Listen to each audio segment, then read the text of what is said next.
sur Soadis pour ce premier épisode du club lecture père-fille. On espère que ce concept vous plaira. J'espère que ce sera le premier d'une longue série. Dans tous les cas, n'hésitez pas à nous dire vos remarques, vos avis sur ce club lecture. L'idée c'est qu'on se retrouve... On partage, qu'on se retrouve pour partager un petit moment. On parle de nos dernières lectures, voilà, nos derniers coups de cœur. Il faut que je m'assoie bien, il faut que ce soit détente. Là on a choisi un format avec 5 livres, mais vous nous dites si vous en voulez plus, si vous en voulez moins. On s'adaptera aussi. Alors on ne sait pas encore à quel rythme on fera ce rendez-vous. Peut-être même qu'il y aura d'autres invités, on verra, on espère. Oui. Là peut-être une fois tous les 2 mois, peut-être pour commencer à voir si ce format vous plaît. Alors si c'est pas déjà fait, n'oubliez pas de vous abonner sur la chaîne Soadis. Comme ça vous ne raterez pas les prochains contenus.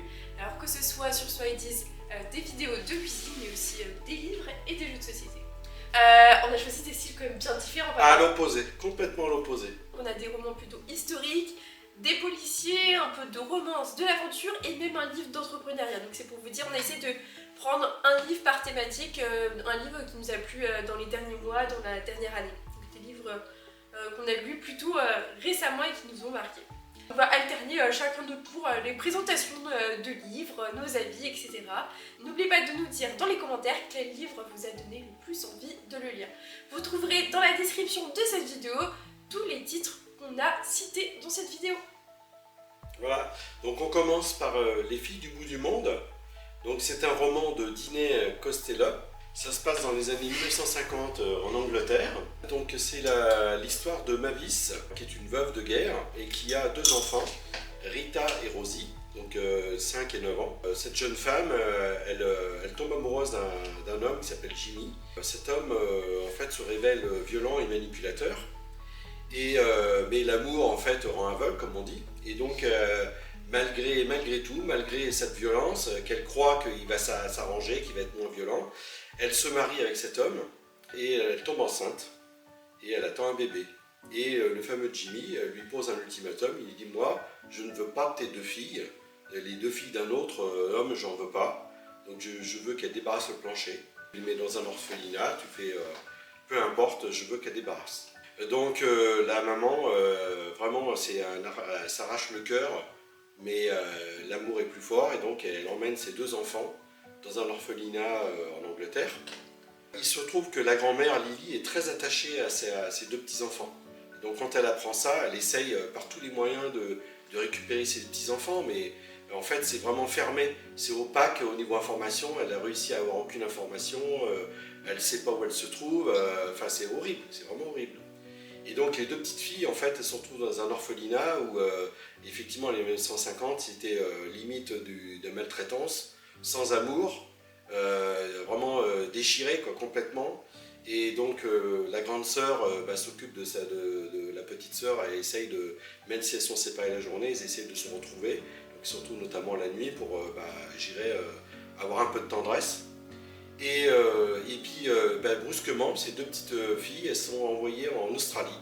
L'orphelinat les envoie dans un autre orphelinat. Et donc elles ont une grande traversée en bateau, parce qu'à l'époque, effectivement, ça durait assez longtemps la traversée en bateau. Une fois qu'elles arrivent en Australie, en fait, elles se sont séparées assez rapidement, puis qu'elles sont adoptées par des autochtones.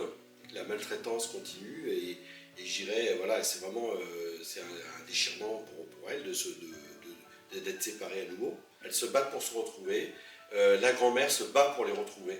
On peut dire qu'il y a une issue, heureuse au niveau du roman. Donc ce roman m'a plu, mais c'est vrai que j'avoue que quand j'ai commencé à le lire, j'ai failli arrêter à la moitié du livre parce que c'est tellement triste et on ne voit pas d'issue. On s'est dit c'est vraiment triste. Et en fait j'ai bien fait d'aller jusqu'au bout au niveau du roman parce qu'il y a quand même un dénouement qui est plutôt heureux. Et aussi c'est un roman historique puisque ça décrit des situations qui ont peut-être réellement existé, puisqu'à l'époque, effectivement, il y avait des orphelinats en Australie qui existaient, en Angleterre aussi, et il y avait les enfants qui étaient envoyés, qui faisaient les voyages. Donc ça a réellement existé, et les conditions de vie étaient vraiment terribles. Il y avait une discipline de fer dans ces orphelinats. Que les enfants s'en sortent, les enfants étaient traumatisés à la sortie d'un orphelinat comme ça. Donc ça parle vraiment de choses réelles qui ont existé. Alors c'est vrai qu'après, une fois qu'on a lu un livre comme ça, on a besoin de douceur, on a besoin de livres un peu plus doux et moins durs. Voilà. Et en parlant de livres moins durs, il y a un deuxième roman qui se passe en Australie. Voilà, comme par hasard, en Australie. Alors ça, c'est un roman qu'on a lu tous les deux, papa. C'est toi qui l'as lu en premier. Alors oui, je l'ai offert à ma fille parce qu'elle avait le projet de partir en Australie et elle est partie en Australie. Et avant qu'elle parte, effectivement, moi j'étais tombé sur ce livre-là qui m'avait beaucoup plu parce que je ne connaissais pas l'Australie et ça décrit bien l'Australie. Ça donne vraiment envie d'y aller. Donc là, toute l'histoire se passe en Australie. Donc on fait la connaissance de Fleur, qui est une jeune architecte, un peu au niveau de sa vie un peu perdue parce qu'elle est dans une relation où elle n'a pas les mêmes envies. Son compagnon Greg, il est chirurgien pédiatrique et il n'a pas du tout envie d'avoir d'enfants. Même si on a l'impression comme qu'il y a une raison un peu bizarre derrière ça. Et elle a vraiment envie de fonder une famille, donc il y a un peu un désaccord par rapport à ça. Et en même temps, elle a grandi dans une famille où elle a perdu sa maman quand elle avait 2 ans. Et du coup, c'est ses 2 sœurs qui sont plutôt... ses 2 demi-sœurs qui sont plutôt occupées d'elle. Donc elle avait aussi un père. Son père, lui, il est très riche, pas forcément très agréable et accueillant. Et il a fait fortune dans les hôtels, etc. Et donc on apprend petit à petit aussi que en fait, l'entreprise familiale, elle n'est pas en très très bonne situation financière et que au bord de la faillite, donc il y a des décisions qui doivent être prises. Et donc Fleur, un jour, quand elle s'y attend pas et quand elle est dans cette conjoncture de vie pas très très glorieuse, elle reçoit un courrier qui lui dit qu'elle va hériter d'une certaine Annie Somerville, qu'elle ne connaît pas du tout. Avec cette lettre, il y a des journaux intimes, des vieux journaux intimes, qui donc vont expliquer l'histoire de cette fameuse Annie. Donc au fur et à mesure, elle va comprendre que cette Annie, en fait, c'est quelqu'un de sa famille, en fait, c'est sa tante, donc la sœur de son père. Et donc on va suivre à travers ces journaux intimes l'histoire de Annie dans les années plutôt, je crois que c'était 1930, oui c'est ça. Et on va suivre aussi l'époque actuelle de Fleur, donc on va être sur deux tempos différents. Et donc on va apprendre que cette Annie, en fait, elle est propriétaire d'un ranch dans le désert australien qu'elle a hérité de son mari qui est décédé. Et donc elle a subi aussi beaucoup de péripéties. Donc, dans les années 1930, on parle beaucoup de faits historiques, donc on a aussi on apprend beaucoup comment sont traités les aborigènes, etc. Et donc elle a subi aussi pas mal de tornades et tout ça dans le ranch, et à seulement 23 ans, elle a réussi à le tenir, ce ranch. Et donc Fleur, donc notre personnage principal, hérite du ranch, mais se demande vraiment si c'est une bonne idée un peu, parce que elle comprend que cette Annie a des lourds secrets à lui avouer à travers ses journaux et aussi l'histoire qu'elle va le découvrir en arrivant sur place. Donc c'est une histoire qui nous transporte dans le ranch australien, dans le bush australien. Donc on a aussi des nombreux secrets de famille, de trahison, des histoires d'amour qui ne sont pas forcément passées comme prévu. Donc c'est un super roman, moi j'ai beaucoup aimé, et puis ça permet de vraiment voyager. Et pour être allé en Australie, c'est vrai que le récit est vraiment très fidèle. Que ce soit au niveau de la description du monde agricole, mais aussi de l'histoire, de l'environnement. Donc c'est un super bouquin d'ailleurs. Alors le titre du coup c'est La route de Savannah Wines. Je suis arrivée en Australie, je suis partie un an en Australie, je ne sais même pas prononcer un mot. La route de Savannah Wines, je pense. Donc c'est écrit par Tamara McKinley. Donc super bouquin, vraiment. Genre, on s'ennuie pas du tout, moi j'ai adoré. Donc là, nos 2 premiers bouquins se passent pas mal en Australie. Oui. Celui-là, il y a plus d'amour que oui, l'autre est quand même un peu plus poignant, triste, mais il a l'air quand même super bon. Moi, je l'ai pas lu le premier, très bon, il est très mais bon. j'aimerais bien le lire. Oui.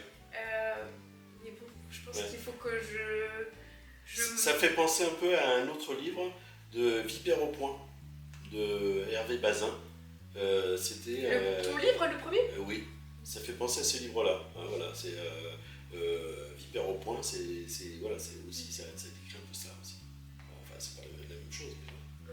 C'est un peu la même vibe, comme on dit. maintenant on va vous présenter un roman, enfin un roman, n'importe quoi, c'est même pas un roman en fait, c'est une Bible.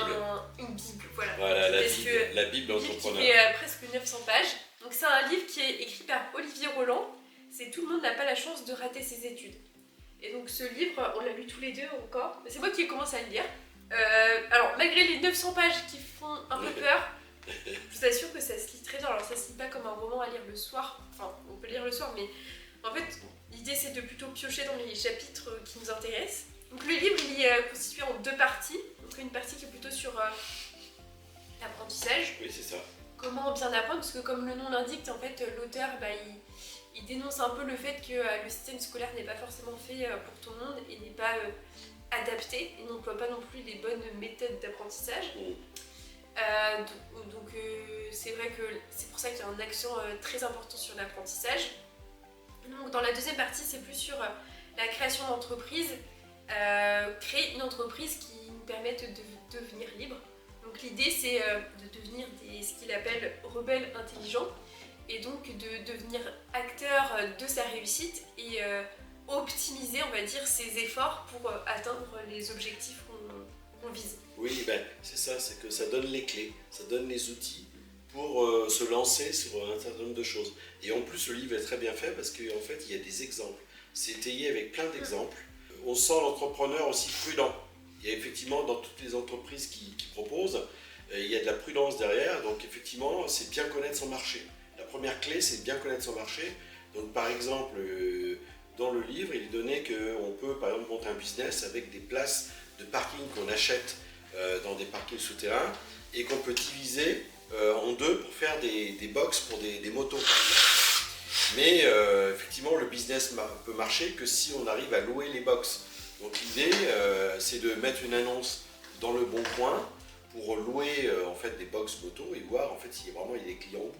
S'il y a beaucoup de demandes par rapport à la demande, par rapport à l'offre, et bien effectivement là, le business peut se faire et sans problème puisqu'on on pourra louer facilement les box. Donc tout ça en fait ça donne toutes les étapes clés pour la création d'entreprise, que ce soit trouver l'idée du business, le monter, l'étude de marché, la tester et l'automatiser. Donc ça veut dire essayer qu'il y ait plusieurs étapes, on va dire, oui, des process qui soient tout automatisés, donc on n'ait pas besoin d'agir en fait, que tout se fasse tout seul. Ce qui est bien aussi dans ce livre, c'est qu'il y a beaucoup de références bibliographiques. On a notamment à la fin une liste de recommandations de lecture pour approfondir certaines thématiques. Moi, c'est le premier livre vraiment que j'ai lu sur l'entrepreneuriat et c'est celui qui m'a donné le goût de l'entrepreneuriat. Et je pense qu'une fois qu'on a lu ce livre, on n'a qu'une envie, c'est de lancer son business. C'est ça, tout à fait. Et puis il y a aussi des références sur des sites internet aussi qui donnent des clés à certaines choses. Et puis il y a quand même un chapitre aussi sur l'apprentissage de l'anglais. Ouais, des langues en général. Voilà, des langues en général, parce qu'effectivement, lui, comme son nom l'indique, tout le monde n'a pas eu la chance de rater ses études. Effectivement, l'école n'est pas, c'est pas en soi quelque chose de forcément très bien. C'est qu'effectivement, on apprend des choses qui ne servent pas. Et donc, lui, il s'est fait tout seul, c'est un self-man. Hein. Donc, l'anglais il confirme que l'anglais est indispensable pour le travail. Pour le travail, dans tous les cas, il est indispensable. Et donc, il s'est formé lui-même à l'anglais. Oui, et puis il montre, par exemple, je sais pas, il parle des meilleures applications à utiliser pour apprendre les langues, le vocabulaire, par exemple la répétition mentale. Donc ça veut dire que quand on réalise quelque chose, il faut le voir tant de jours après pour que ça se fixe vraiment dans la mémoire. Il va même jusqu'à un peu parler du sport, des bienfaits du sport sur la mémorisation, l'apprentissage, la motivation, etc. Si je me souviens bien aussi, il y a même un petit chapitre, quelque chose sur l'addiction. C'est un moment sur l'addiction, par exemple pour fumer, choses comme ça, pour arrêter de fumer. Il explique à un moment, voilà. Non, mais franchement, c'est un livre, il y a plein de clés, plein de petites clés, plein d'outils. Et il y a même aussi des exemples d'entreprises, par exemple, il explique comment McDo a réussi, comment Amazon, etc., tous les grands chefs d'entreprise, un peu les clés de succès, parce que lui, Olivier Roland, pour écrire son livre, il a lu énormément de livres sur telle et telle thématique, et c'est vraiment le condensé de tous les enseignements les plus importants. Et du coup, moi, quand j'ai lu ce livre, je me suis armée sur les conseils d'Olivier Roland de prendre un petit carnet et de noter, de prendre des notes, mais pas de résumer, mais de plutôt juste noter comment dire, les méthodes clés, genre les actions à mettre en place, on va dire. Et je pense que, en fait, ce qui est bien, c'est que vu qu'on commence par la première partie d'apprentissage, ça nous aide à appréhender tous les domaines de la vie en général, et après ça donne aussi un socle fondamental pour la création d'entreprise. Oui, c'est ça. Et puis, ce qui est bien aussi, c'est qu'il est honnête dans son livre. C'est qu'il parle de ses expériences. Il y a des expériences qui ont été bénéfiques, puis d'autres été malheureuses, qui ont il parle de sa vie aussi. Voilà, en fait. il parle des choses qui ont réussi, des choses qui n'ont pas réussi. Et il analyse après pourquoi ça n'a pas réussi, pourquoi, voilà. Il prend du recul. Et puis surtout aussi, il donne des conseils aussi pour ne pas être, quand on est entrepreneur, effectivement, on a tendance à mélanger sa vie privée avec sa vie d'entreprise. Et en fait, pour lui, réussir, c'est réussir les deux plans, réussir professionnellement et réussir aussi sa vie privée. Donc s'octroyer du temps pour soi et ne pas être, noyé dans l'entreprise. Il parle, par exemple, comme type d'entreprise, il parle pas mal de business en ligne, de comment faire un blog, de comment faire des... alors c'est pas des visioconférences, qu'on appelle ça des meetings sur internet, des formations en ligne, etc. C'est vraiment très varié comme source et type d'entreprise. Donc vraiment, je pense que c'est un de nos meilleurs livres d'entrepreneuriat, de business. C'est bien, c'est vrai que ça fait découvrir des choses qu'on ne connaît pas forcément. Donc encore un livre bien différent des précédents. Après, comme autre livre, alors là je ne l'ai pas amené sur moi, parce que je l'ai lu sur ma liseuse, et c'est une saga que j'ai découvert en Australie, mais bon, ça fait longtemps qu'elle est déjà sortie, je pense que vous la connaissez. C'est la saga Les 7 Sœurs. Donc, c'est écrit par Lucinda Riley. Je vous mettrai de toute façon la photo de la couverture dans la vidéo. Donc en fait, l'histoire c'est celle de Pa Salt, c'est comme ça qu'on le surnomme en tout cas dans le livre. C'est un riche, une personne très riche, mais on ne sait pas trop de quoi il est riche. Et en fait, il a décidé d'adopter 6 filles qui proviennent de pays différents. Et donc, à sa mort, il décide de donner un peu des indices à ses filles pour qu'elles retrouvent un peu leurs racines. Et donc, dans chaque tome, on va suivre l'histoire d'une des sœurs. Et donc, à chaque tome, donc moi là j'en suis au 4... Non, oui, j'ai fini le 3e, donc j'en suis au 4e, j'ai pas encore tout lu. Vraiment plongée dans l'histoire et du pays. Donc le premier tome, ça se passe plutôt au Brésil. Et en fait, on va suivre par exemple l'histoire de Maya.